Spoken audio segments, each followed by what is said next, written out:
Kardashians got famous for just being the Kardashians. It's like they didn't really do anything riveting, change the world, but they became super famous and all the attention went there. The thing that's sort of become a little bit disappointing about influencers is with all the power they wield, because they're not really creating something of value other than their own kind of influence. Mel Yu is an international speaker, brand strategist, and mental health advocate who leads with compassion, purpose, and presence. A 2019 Young Australian of the Year nominee and recipient of Channel 7's Young Achievers Social Impact Award, Mel Yu is a personal brand expert in the era of AI and personal brands where there is so much noise. Mel really cuts through that with her messages of authenticity, but more importantly, just understanding the rub between how often it is that you need to pivot, but also remaining consistent and true to yourself. Personal branding is very simple. It's literally your identity and your reputation in the market. It's who you are as a person. What's your brand? What do people associate with you? That's where personal branding's coming through, where your lived experience and your story is able to create influence and impact because people can relate to you. When we talk about people's identity and then crafting their story, what's the message? Because if you are just wanting to build a personal brand to make money, there are a million other ways to make money. You don't actually need a personal brand. The way that I look at personal brands is we're not creating influencers, we're creating people of influence, or we're letting people of influence be heard. You can follow trends if there's a level of authenticity behind it. Otherwise, without it, you're just a cookie cutter puppet to the algorithm. If you start creating to a formula of what works for the algorithm, then you're no longer creating anything. You're just repeating. Mel, welcome to Flow Zone. Thank you. Thanks for having me. So, just in the very brief intro we had there in like 1,000 word count minutes. Yep. I've heard a lot of background there. You've got a background in psychology. You've had a background in fashion and street culture, running events, and you're really learning into this personal brand thing very early. So I'm going to start there because like it's on everyone's mind at the moment. What's your definition of personal brand to start with? It is such a buzzword, but it is really, really important. I think that people start looking at if you're entrepreneurial or you want to build wealth or you want to have an income and impact, then we really need to start leaning into personal brands because it is on the rise and it's, if not already here, but it's going to, the next 5 to 10 years, I think the majority of wealth is going to go towards personal brands. And that's a big statement. That's a big statement. But what is it? What the hell is personal branding? For me, personal branding is very simple. It's literally your identity and your reputation in the market. So if we break that down really, really simply, it's who you are as a person. What's your brand? What do you associate with? What do people associate with you? And how can you strategically position it so that you can achieve the influence and the impact that you want within your niche? That sort of resonates, I suppose, with the thing about, like, I suppose brand used to be said about that's what people say when you're not around. Yeah. Right? And I suppose it's now that everyone's around if they want to be, because we're all connected almost for free across the globe through a couple of degrees of separation with the platforms that we can have access to. I listened to a guy called Dan Coe, you might know him, one of the early personal brands and a very good YouTuber. And I read a lot of his I came across a lot of his written content first and blogs and the like. Yep. And I saw one of his YouTube clips the other day where he's speaking about personal brands almost in a way that he's disappointed how it's going, but he's kind of got a bit of a formula for how to fix it. Cool. And so like some of the things he was talking about was there's 3 main categories of what we look at brands as of now. He's got there's influencers like and then creators and then personal brands. And I suppose influencers he's pretty negative on now. And I think the world's kind of become a bit negative on it. Like the way he talks about influencers are they're not creating anything of real value themselves, right? But they are influencing people to purchase products or do things, yes, right? Agreed. And so if you think about those early personal brands that came up like Kardashians and the like, you know, like they were very much icons in some way, almost an idol to follow. So like movie stars used to be. Yeah. But like the thing that's sort of become a little bit disappointing about influencers is with all the power they wield, because they're not really creating something of value other than their own kind of influence. Yeah. They're often just attaching to products that are, you know, mindlessly being consumed by their followers, so to speak, you know, like whether it's a chocolate bar or it's whiskey or whatever it might be. I'll pause on this because I want your input on that. What do you think of influencers right now? Yeah, so I think personal brands, on that note, personal brands are different to influencers. The way that I look at personal brands is we're not creating influencers, we're creating people of influence, or we're letting people of influence be heard. I see personal brands as thought leadership, right? Authority, credibility, and there is a business on the back end of it that is the engine of why you would build a personal brand in the first place. Yeah. At the end of the day, when we talk about marketing or branding, it all comes down to where the attention is. So you could arguably say video killed the radio star. You could say that influencers then took a market share of celebrities, and then now personal brands are coming up and taking over the influencer market. And that's just where the attention is slowly moving. Influencers came up, exactly your example with Kardashians is Kardashians got famous for just being the Kardashians. It's like they didn't really do anything riveting, change the world, no real opinions or thought leadership on anything, but they became super famous and all the attention went there. And influencers, they sell product, they show their little green matcha teas or their smoothie in the morning, whatever that may be. I'm not against it. Yeah, I'm not against it either. If that's their zone of genius and their flow, by all means. I do feel that now we are moving, especially in an AI world of artificial intelligence, we're wanting to hold on to things and buy from things that are much more tangible, real, substance, depth. That's where personal branding is coming through, where your lived experience and your story is able to create influence and impact because people can relate to you. Yeah. Yeah. Okay. Yeah. Look, I sit with that. I think. What's the other two? Well, the other two, yeah. So creator. So I suppose like you and I are both creators in some way. Sure. Like, you know, we come from a creative background. We both have a kind of strong psychology lens, Yes. you know, and we are actually bringing things into the world that didn't exist before. And I suppose that's where the pure definition of creator comes from. Like on my areas of genius on one of the personality profiles, like on all of them, it's always visionary, inventor, Yes. you know, that kind of thing. Yep. Wonder about a big problem that needs to be solved and then invent a way to do it. We have the same disc profile for sure. Yeah. Yeah. And Elon's probably the quintessential one of those in this world right now. Like, you know, whether people love him or hate him, which is a big personal brand comment in itself. But like he wonders about how we can extend human consciousness. Well, Yes. we need to get multiplanetary so that if this planet gets blown up by a meteor or by ourselves, then we can survive. And it's very hard to hit another planet that's a long way away, especially if we go intergalactic at some point, you know? So if we think of that side, he is kind of a creator in the sense of business. He's also a creator in the form of product. He's a creator in the form of content.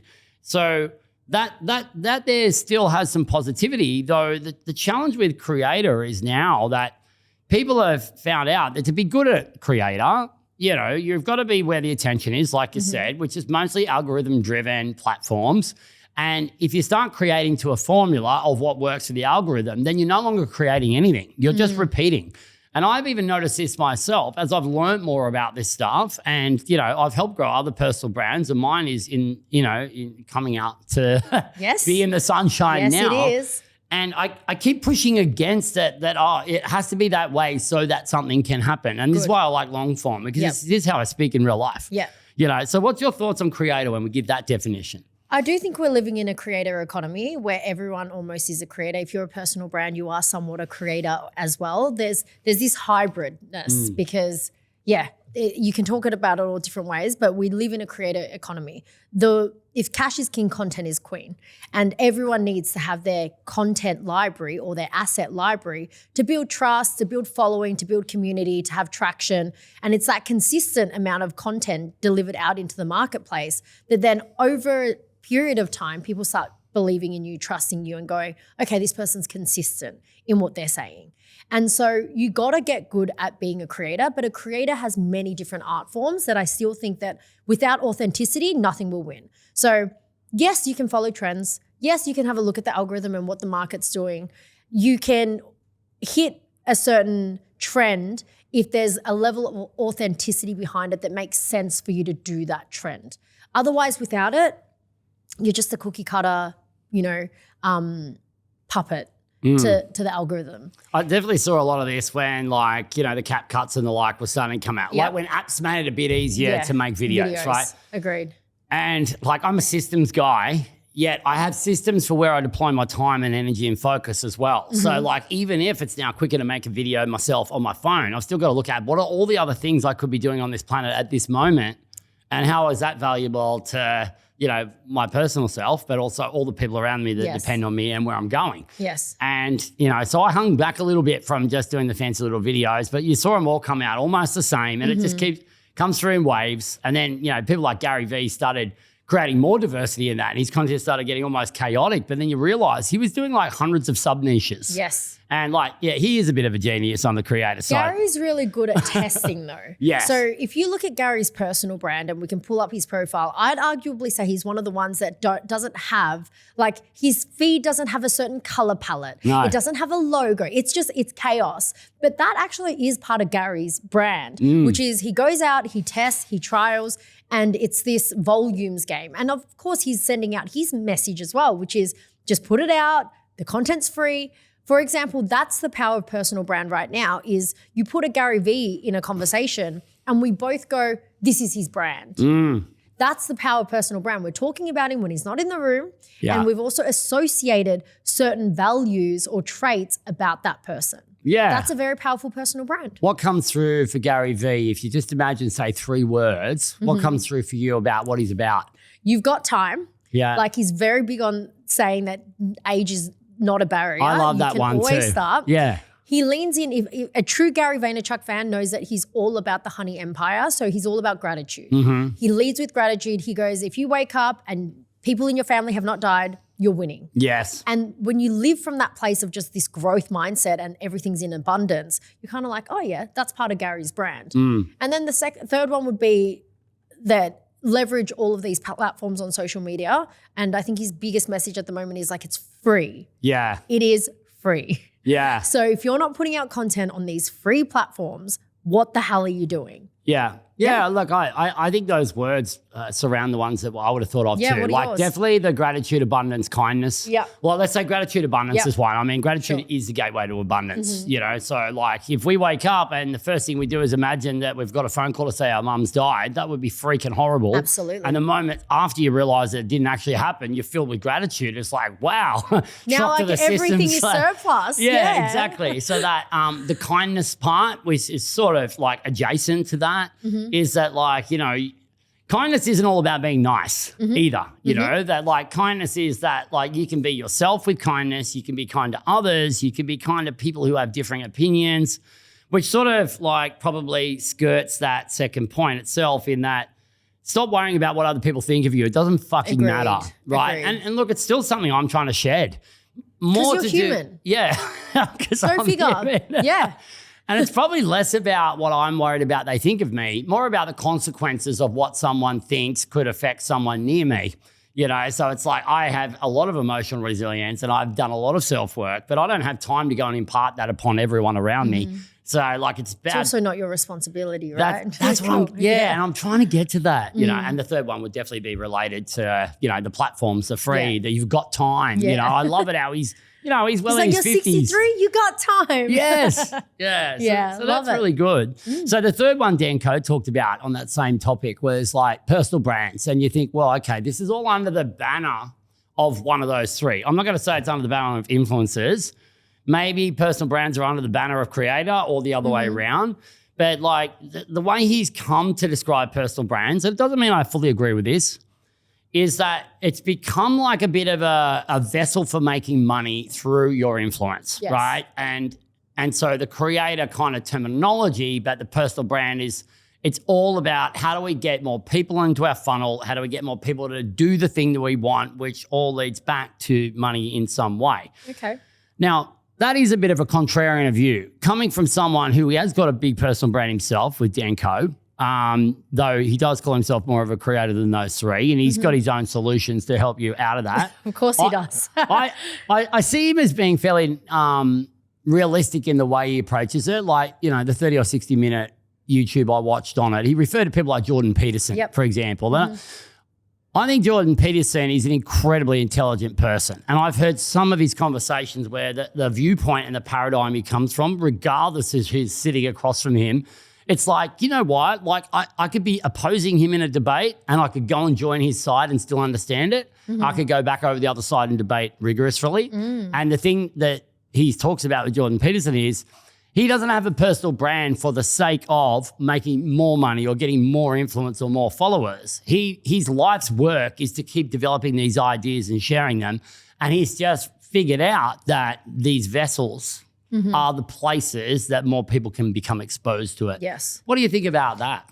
And it goes back to attention. It's like if this currently is the vehicle, social media platforms like Facebook, LinkedIn, YouTube, TikTok, all that, then if the attention's there and you have a message, you getting it out there on those platforms just makes sense as a creator, as an asset library, as I kind of mentioned. I would say that people create a personal brand, truly, at least the clients that I work with and from my own lived experience.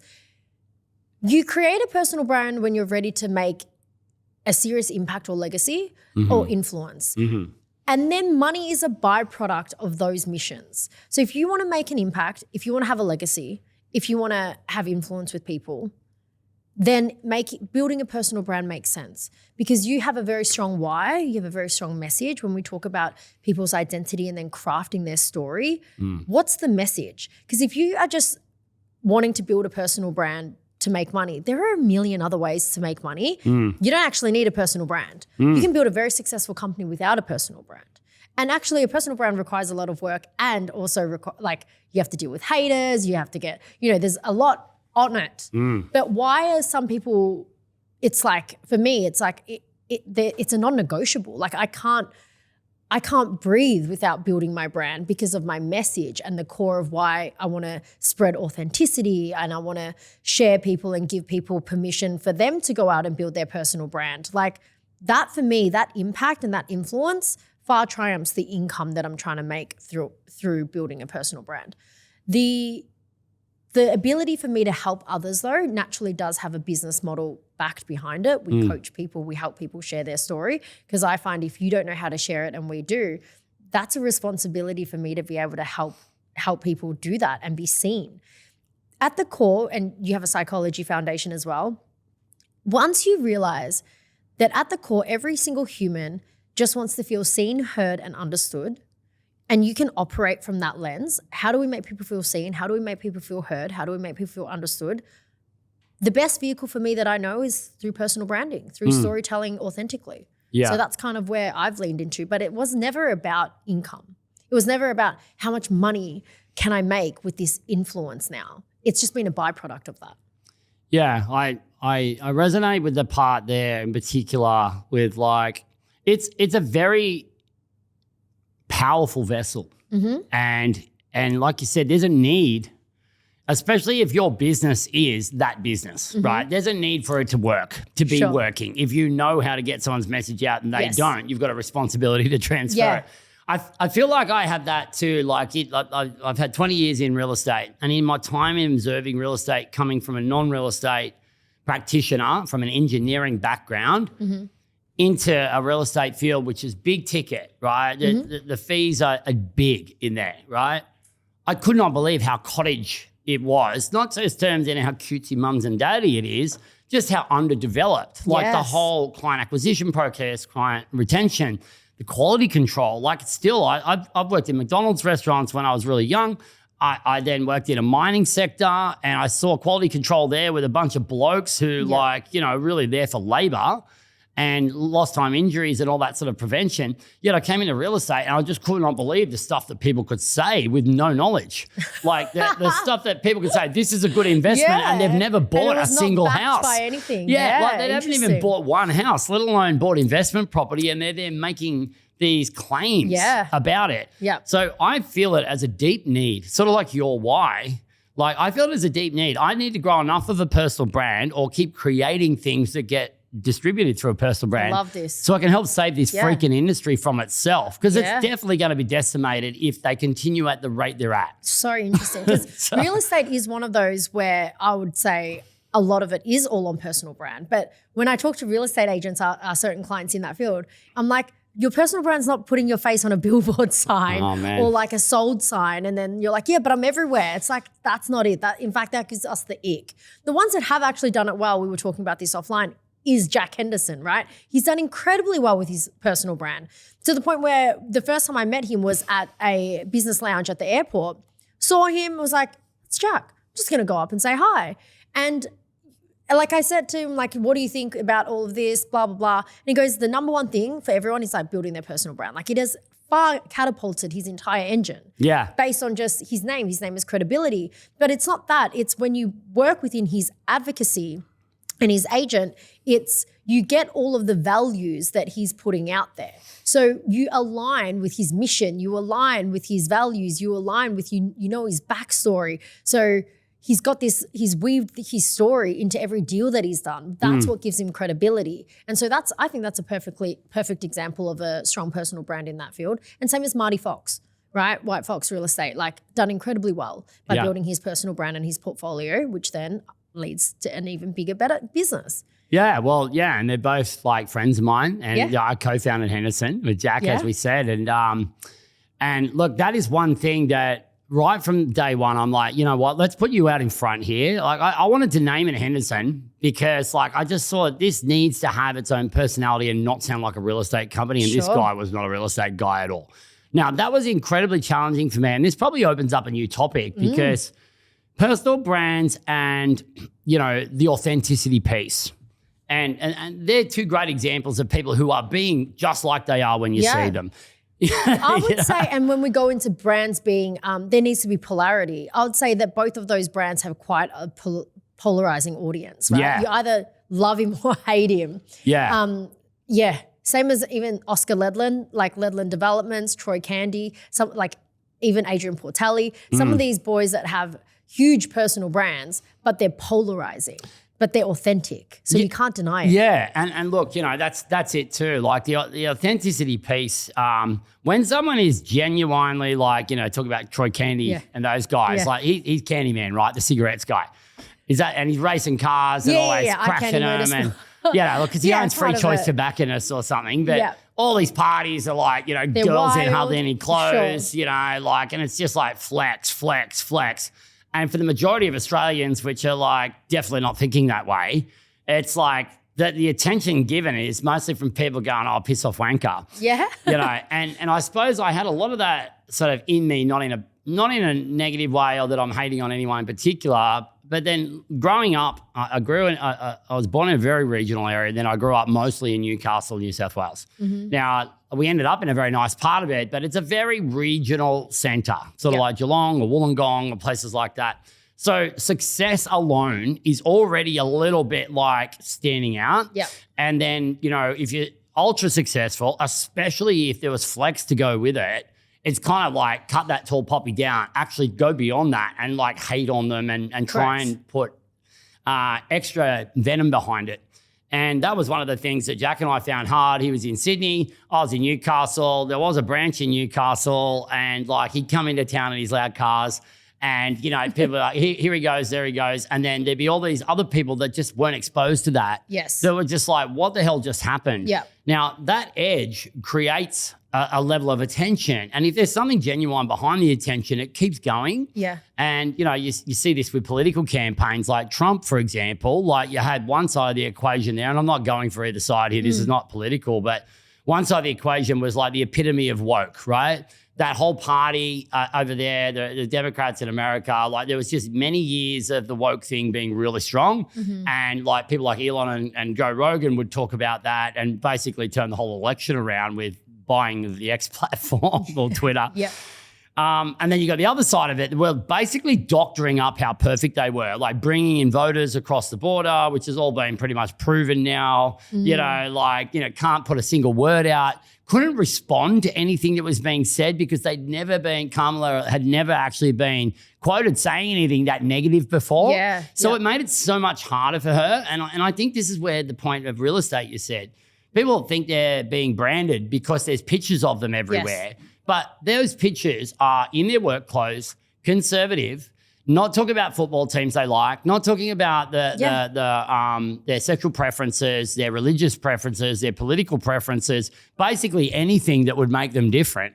So it's kind of the opposite of personal branding, but it's just putting up pictures of what a vanilla version of yourself would be. And it's so manufactured. There's no substance. As you explain that, it's like, where's the depth? Where do, as humans, we're naturally curious people, and we want to cling on to something that makes you relatable to me, right? It's actually not about you at all when you're building a personal brand. It's about your customer or your audience and how and what they think about you and what associating with your brand means for me. And so when we talk about like, real estate or like Jack, it's like when you get that rough kind of round the edges, bit of a potty mouth, pretty straight down the line with his opinions, like that's going to land true to people because it's so jarring in a world that was so suit and tie, blue collar, like everyone was doing that. And then he's come in, sneakers, polo, whatever, and just popping off, that was the thing. And so when you can show people more of your personality, a bit more of your family side, a bit more of just whatever your interests and hobbies are that make you unique, that's when a true personal brand can really stand out because it's quirky, it's a bit different, but it's you and it's authentic and it makes sense. And they're the traits that people start associating you with. That gives you, I think, just more depth, more of a holistic understanding of yourself, and people aren't always ready to buy. So whenever you're going out into the market and you're putting out content, only 3% of your audience is ever a hot audience that's ready to buy. So what else are you doing with all of that content then? You're nurturing, you're building relationships so that when that person's ready to buy, they think of you first. That's it. Otherwise, we're just constantly out there adding value. This podcast is about adding value, people getting to see me a little bit more, our interaction, a long form content piece. Why I value it so much is that it's not scripted. In a world these days where everything pretty much can be scripted, we've got nothing. We've got nothing. I've got like four circles on a page. Got a bottle of cute little water, and we're just having a conversation. Yeah. But there's something really real that is created here, and it's what I love is the alchemy behind the conversations of what we're creating. So, alchemy, yes, chemistry, the mad scientists. Yeah, we are. Let's get in the lab. Yeah. So on that topic of like, I suppose the jarring, right? You've got a real lean towards supporting like mental health, for example. Yes. And at the same time, a lot of people who find themselves in mental health situations, they're quite confronted by success. And, your latest program, like you've got a jet in the background and, come on the private jet, boom. Yeah. How do you manage that balance between supporting and nurturing like the mental health side of the world and, even the up and coming street culture side with I'm on a jet, look at me, I'm fuck off successful? I love that question because this is a new part. There are many evolutions of us, and I found when I was working really heavy in the mental health space, that's where a lot of my personal brand was built. It started to not serve me. It started to not fulfill me. It started to feel very heavy. How I built my personal brand, I lost my late partner to suicide. There's plenty of podcasts out there that talk about that part of the journey. And one day, one of my coaches at the time, she actually said, she's like, you've got a great story, Mel. It's amazing and it pulls at the heartstrings. But like, how long are you going to start telling that story for? Another 5 years? Another 10 years? Like, how many years are you going to do before you get out of the past? Because all I was doing was repeating the past and talking about it. And I was heroing such an important message.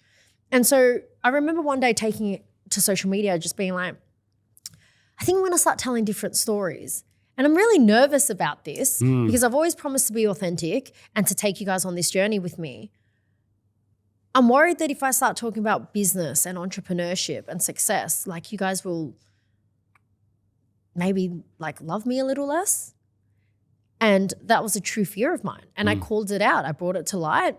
And the reality was my community were like, Mel, we follow you for you. This is nothing to do with like your mental health advocacy anymore. Like we've become attached to you as a person. And so we're going to cheer you on in whatever. And it almost felt like this severance of a version 1 Mel to a version 2 Mel. And this version 2 Mel is able to speak about business, entrepreneurship, success, and prosperity, despite what I've gone through.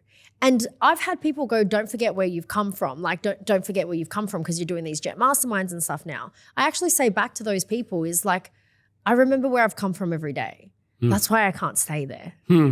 And so my ability now to be able to hero sort of living my best life, success, like all of that is I started also getting really curious around wealthy people. Because we all somewhat want to achieve a life of freedom or fulfillment. And it might be a humbling life, whatever success looks like for you. But we do want success because otherwise what did we come here for? Was it to, and my success isn't a monetary thing, which is where none of my brand ever talks about the monetary thing. It's about elevation and frequency and like just living an abundant, fulfilled life. That's what I really love. So how do I balance that? I've always led with my truth. I've always led with authenticity. In every level and every phase that I've gone through, I've taken people on that journey with me, which is why I think they continuously see the level up, and it's not from an egotistical place. They can go, I'm writing a memoir at the moment. That's another brand asset for me in terms of my personal brand. But how are you doing the memoir, by the way? Like what platform are you going to put that out on? Oh, it'll be a book. Yeah, cool. So I'll publish it and do that whole distribution. Great. But same thing, I think that was the memoir is because it's a final chapter or a final piece of asset that I feel like I can give back to the mental health community and suicide prevention community. I just don't want to continuously bring that part up because Mel's identity, and I've done a lot of shadow work, I've done a lot of therapy around it, is my identity continues because I'm still alive. So I need to stop acting as if I'm dead. I need to stop acting in this in the trenches and in the sorrow. And the reality is misery loves company. So of course, when you post a sad thing, when I post that my dad died by cancer, my partner died by suicide, it's one of the highest engagement pieces. They're always, because people flock to it because they actually go, oh my God, I've also been that heavy, sad girl too. And so many people relate to that. Yes, my content now is a little bit more elevated. The positioning is much more premium and luxury. But that's because I'm also trying to attract a different clientele now. Yeah. I'm a different person. And so, I balance them both by just being authentic. I think if you're truly authentic, the people that get your brand will lean into it. And the people that don't, one, we're never going to buy from you anyway. And two, doesn't mean anything because I like me.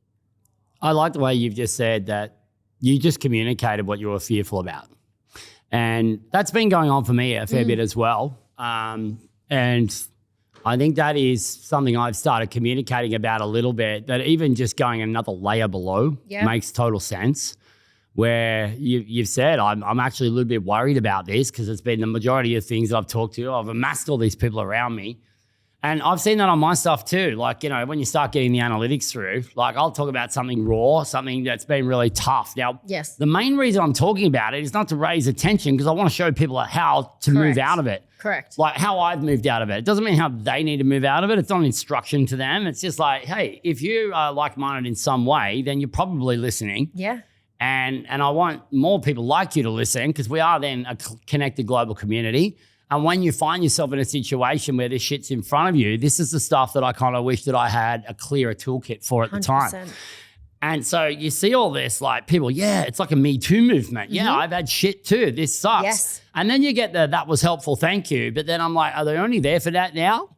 Because I want to go beyond that and actually start improving a whole real estate industry. I want to start improving a whole business philosophy of how we can do things, creating more agency over people's lives and control of the direction so you can have a purpose-led company. That can't happen without an audience. It can't happen without an engaged audience. And it also can't happen without a founder and its vision. So I think that you're stepping into you building your personal brand. You will see the results of this compound. Trust me, I can feel it as well because your mission's very big and you've got a purpose and it's bigger than you. So when I go back to why people build a personal brand, yours is exactly that. You're my ideal client, that you're here for impact, you're here for purpose, and you're here for something greater than you. That's why you're building a personal brand. It's got actually nothing to do with you. It's one of the most selfishly selfless things that you do. You build a personal brand and some people can see on the other, oh, that's narcissism, that's egotistical. Oh my God, who do you think you are? Rah, rah, rah.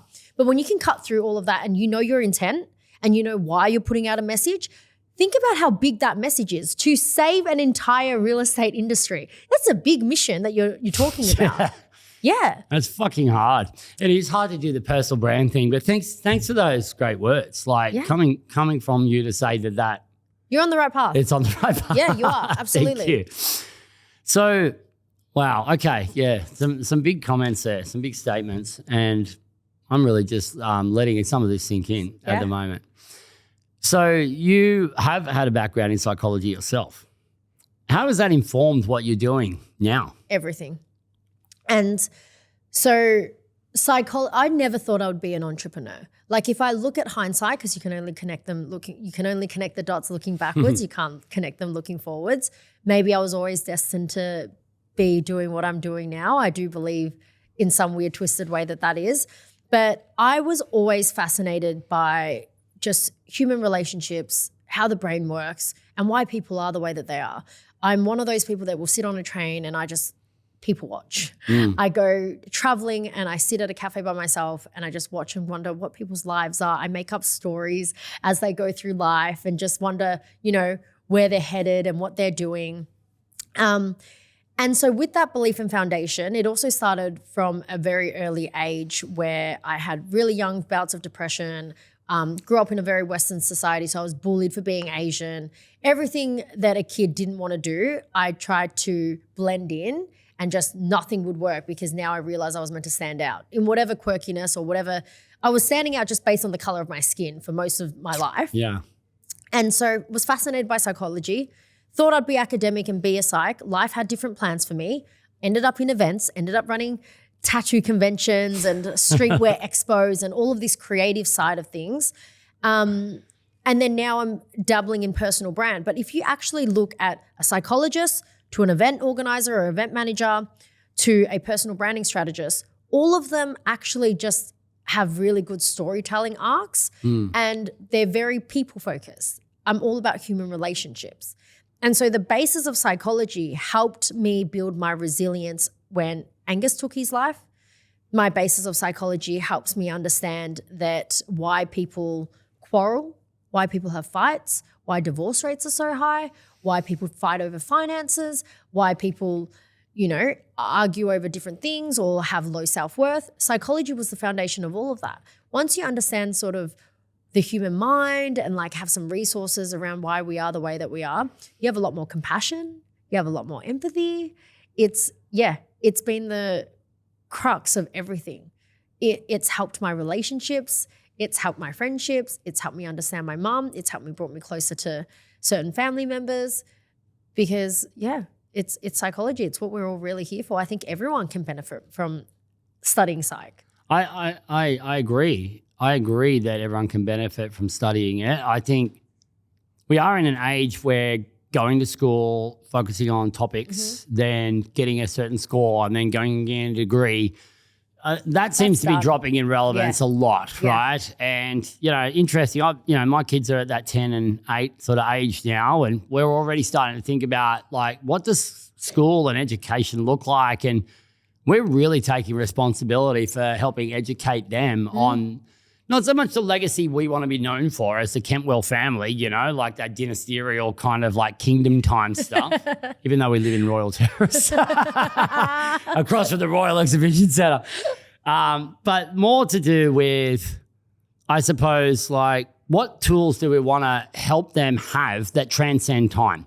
Not so much what the latest tech is or how to make money the most, but what tools can we help them? And the number one I would say that I've learned, which I picked up firstly when I got into NLP, was just about frame and paradigm. Yep. Just around we create the whole of our own reality. Yes. And we have an opportunity to label anything the way we want. That external event happens, it goes through our filters, then we usually give it a meaning and then that causes the feeling or the emotional response that then has a physiological response. And there's all this talk about, there's a reaction time. But the reaction time only kicks in if you don't have a set of operating system programmed into you. So coming from your deep knowledge of psychology, how would you recommend someone just fast tracks their learning on at least psychology and frame or the most valuable tools that they can have without doing a degree? I was actually going to ask you this question on how you're raising your kids and actually asking them, because with everything that is happening, I think self-awareness, like being able to teach someone and instruct someone on how to be self-aware really will help the foundation of their lives. And how do you teach that? Like, can they bypass learning? Can they bypass doing time and going through hardship, struggles, resilience, failure? Because they're the parts of life that I've gotten my deepest, richest meanings and lessons, and I'm sure you have too. And what's happening now with ChatGPT and everything is, are we not skipping this really critical part? Because everyone's almost getting to the result and not having to do any of the hard part, because they just plug it into chat and it's giving these eloquent responses, these eloquent captions, you know, rules of three, the double dash. Like, we're not learning because we're not failing as much. Yeah. And so it is an interesting thing, and I'm fascinated to see where it goes, because the education system is kind of shot. Like, artificial intelligence is here, and it's going to flip the world. It's going to flip what we know to be true. Having conversations, I think, which is what I'd love to ask you, is like, I think family dynamics, having round table conversations, dinner table conversations around, what did you do to fail today? Or like, what were some of your failures today? And getting people to live real life experiences and getting them to tell you, so that we normalize these failures, that we normalize these lessons, and actually getting people to reflect back. One thing me and my partner always do on the Sunday night, and actually every day, is like, what's one big win we want for today? Yeah. And then at night we'll be like, did we hit that one win? We only asked for one thing. Or like, what's one big failure that we've done? Those type of questions can really prompt deep, meaningful conversations. Yeah, I'd love to answer that. Yeah. I don't get asked too many questions on my own pod. I'd love to know.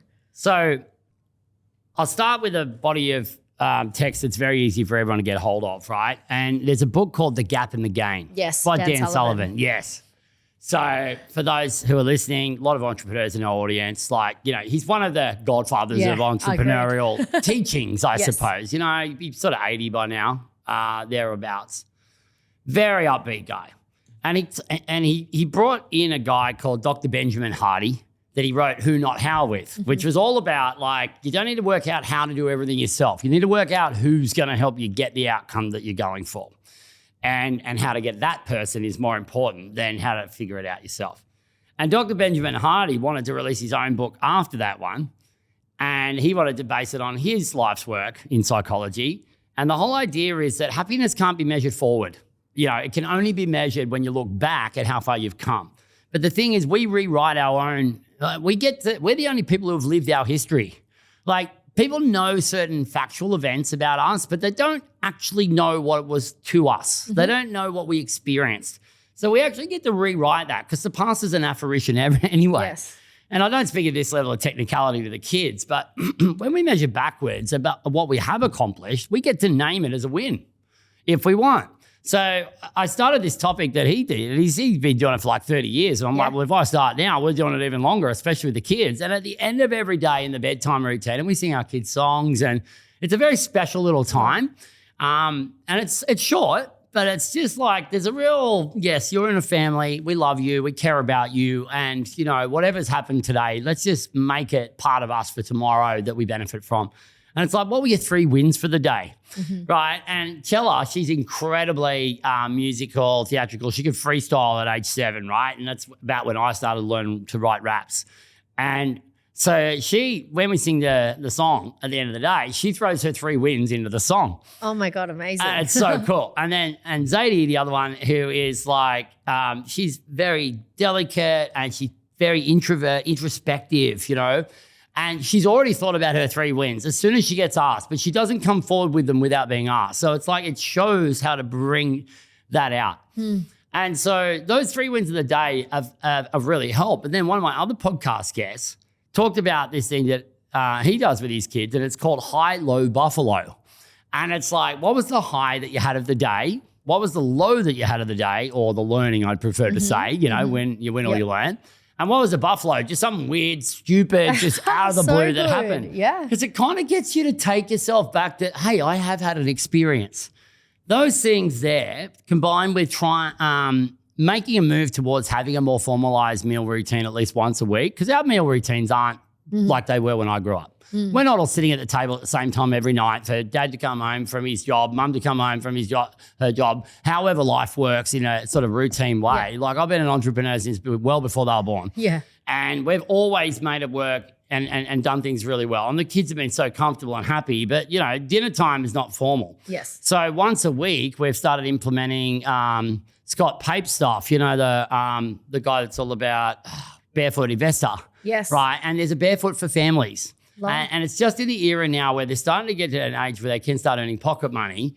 And I'm like, well, because they're in a pretty affluent family, I've still got to work damn hard for my money. Don't get me wrong. I've earned every freaking dollar. And at the moment, I reckon I'm earning 3 for every one I'm being paid. Right? Yeah. But and it does work out that way with how you pay tax anyway. Yeah. But the money meal is once a week, and it's where you hand out the pocket money, and it's directly proportional to their age. So the 10-year-old, if she does her 3 tasks, chores that were set up that week, she gets $10. Mm-hmm. And the 8-year-old, if she does her 3 that were set up and checked off independently, she gets her $8. And then we've got 3 jars. We've got the smile jar, which they call the fun jar. And it's just for buying Robux online or going to the amusement parlor, going to the movies or whatever. Yeah. They've got the one that they think about in advance, like the things that they're going to build on, save up for. Yep. And a bit of money goes in that. And then we've got the give jar. Love it. Something's got to go in the give jar. So every week, something's got to go into each of those. So good. Just by bringing that in so far and just doing that at the end of the night, I feel like I'm adding more value to the nighttime routine, because already the older one doesn't want to go for early morning walks with me and go and explore as much at the moment. She's going through teenage years. It's a big change. Mm-hmm. The younger one's still in that high vibes, let's go and do that. But that anchors it at the end of the day. And I just think, well, it's kind of helping them frame that they've got the opportunity to give it whatever meaning they want. So that's my answer for that. No, I love it. And also teaching kids at such an early age around those foundations of finance and them having the control of putting however much into each of those jars, and they get choice and they are in control of their money. I love that. I think that's so important in a world where everything is just immediate gratification, instant gratification. Well, so done. It has been something I've wanted to get in front of because, I have seen, unfortunately, a lot of people that, you hear of trust fund babies, right? And that would be a horrible outcome. Yeah. These kids are full of, creativity and optimism and ability to really add meaningful change into the world. And for the first time, probably in many, many, many years, well, it's been the most available to people that it's ever been worldwide, that you can actually just become your full self and sort of use that kind of, ikigai kind of principle, even if it's been westernized a bit as well, to become all of who you are and make that a meaningful vocation and have a fulfilling experience at the same time. And if we've got the opportunity to spread that message, even with this pod today or through our people in our own family, that's really meaningful to me. And I think it's letting kids and ourselves as well go into those valleys of despair. I think you learn a lot through your struggles, challenges, which is what we've kind of spoke about, letting your children fall, letting your children in a safe enough environment, but you protect them too much, you helicopter parent them too much, and you actually end up having the trust fund baby or the person that doesn't have any scars, any battle scars. So then there's no stories to tell. Life's purpose is about creating as many stories. And the thing we say in our household is whenever there's something that goes wrong, we're like, oh, it's part of the story. It's part of the adventure. And we flip it. We're in control of that narrative and we get to rewrite the past. But the past, the more depth that you have, the more kind of failures, quote unquote, then the better the story at the end. That story arc just gets to be part of the hero's journey. No hero just sets off on a linear journey and then they just get to the end and then everything's good. It'd be a really boring story. It would be. The whole point is the valleys of despair. The whole point is that they fail of some sort and then you feel for them and you cry with them and then they get up again. And it's about turning that into hope. So it really does come full circle. And full circle for this conversation is that's the power of personal brand, is whatever parts of your journey, all of it can be shown and articulated in a very powerful way that then becomes just like your impact, your purpose. Like I mentioned, I started off in mental health space and now I talk about business and entrepreneurship and branding but it's still all in one the same. Like it's still all parts of me. Yeah, they're iterations of ourselves. And look, this story is definitely going to continue. Yeah. I'm really glad we've connected over this conversation. Mel, thanks so much. And Thank you. I know that our Flow Zone audience and hopefully your audience is really going to get some value from this. Let's keep this journey going. Let's keep this share happening. Thanks for having me, Mark. And let's keep flowing into the next chapter. Yeah, done. See you at the next one.